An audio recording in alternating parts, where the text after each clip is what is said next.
Carson Palmer, Arizona Cardinals QB, the 2-0 Cardinals, and Carson joining us now.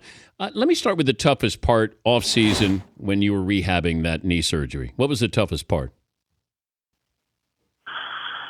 Man, that's a tough question because there's a lot of long days. But probably that first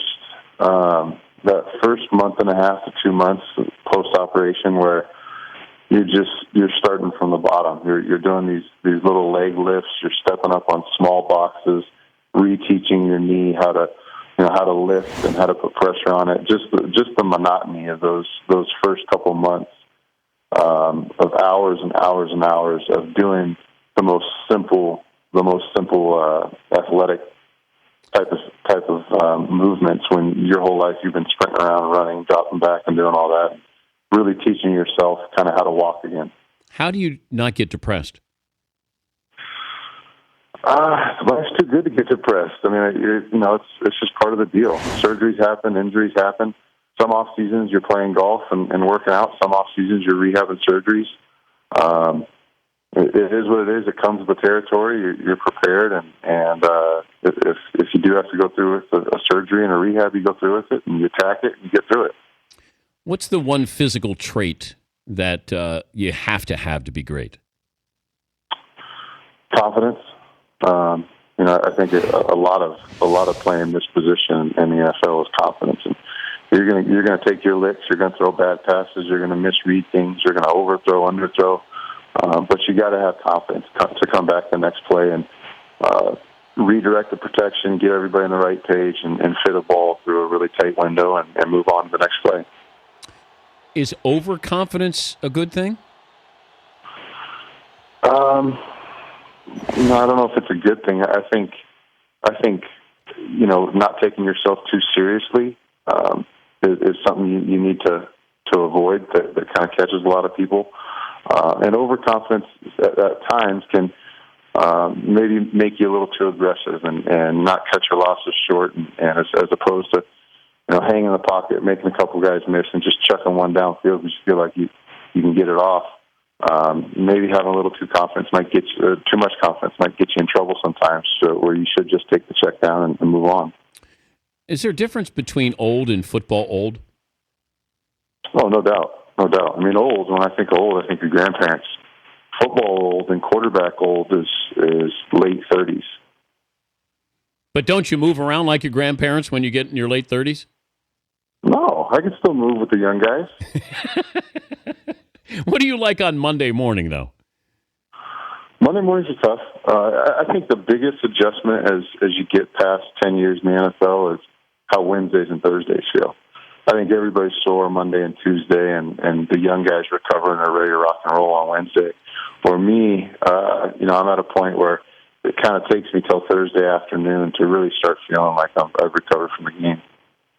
But if you look at, like pitchers get the Tommy John surgery, if a quarterback has knee surgeries, is it, it's not life-threatening or career-threatening, I should say, like it used to be back, 25 years ago. It's almost like, hey, yeah, I had a scope and they cleaned out my knee. It's not a big deal anymore, is it?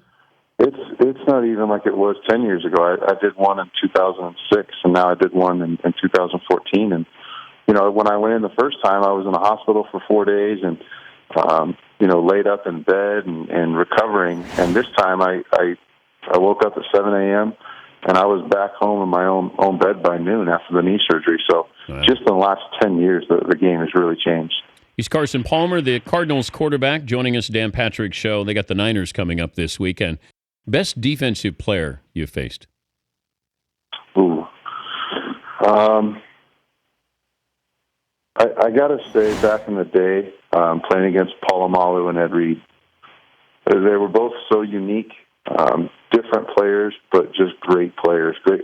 They were the two players that every single snap of every game when I played against those guys, I had to know where they were going and what they were supposed to be doing within that coverage, and then find where they were post-snap, because a lot of times they would get totally out of position because they just read the play, and you had to see them again. So you had to see them pre-snap, you had to see them post-snap, and both those guys were really just phenomenal players. And there's unpredictability, too, certainly with Polamalu. But did you ever get the feeling that you would call something and then they would audible too? I mean, they knew what you were doing?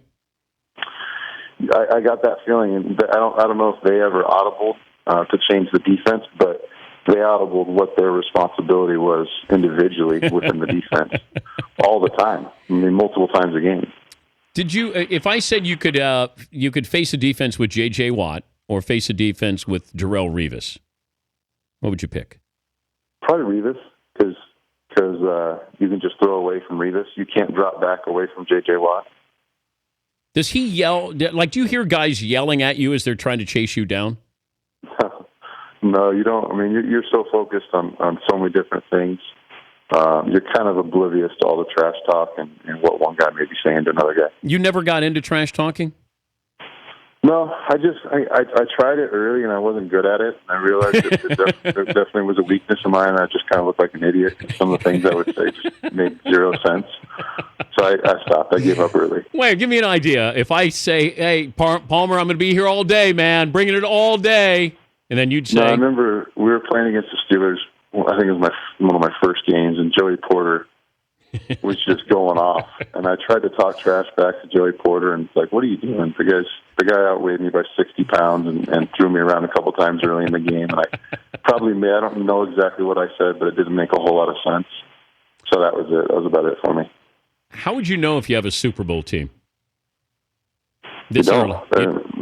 Everybody, well, not everybody, but there's 5, 10, 12 teams that probably think they do right now. Do you? I think we do. But that's not, I mean, there's so much football that needs to be played and so much ahead of us. But I think this team has a certain swagger about us, a certain confidence, and a certain belief in each other that we're heading in the right direction for sure.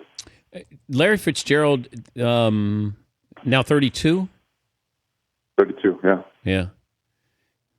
We were wondering about his numbers on the show yesterday, and I said that Hall of Fame numbers? I mean, we're close to 100 touchdowns, and he'll end up with probably 1,100 catches or so, maybe more.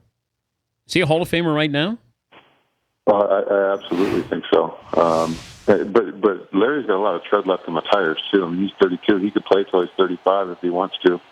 The way he prepares, the way he takes care of himself.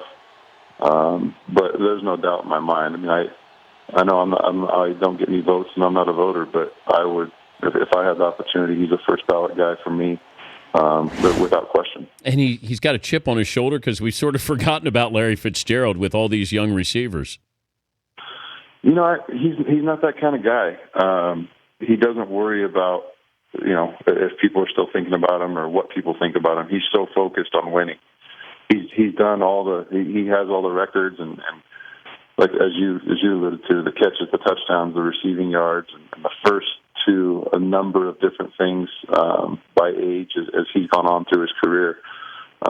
He's so focused on winning and getting a Super Bowl ring. That's the one thing he hasn't done.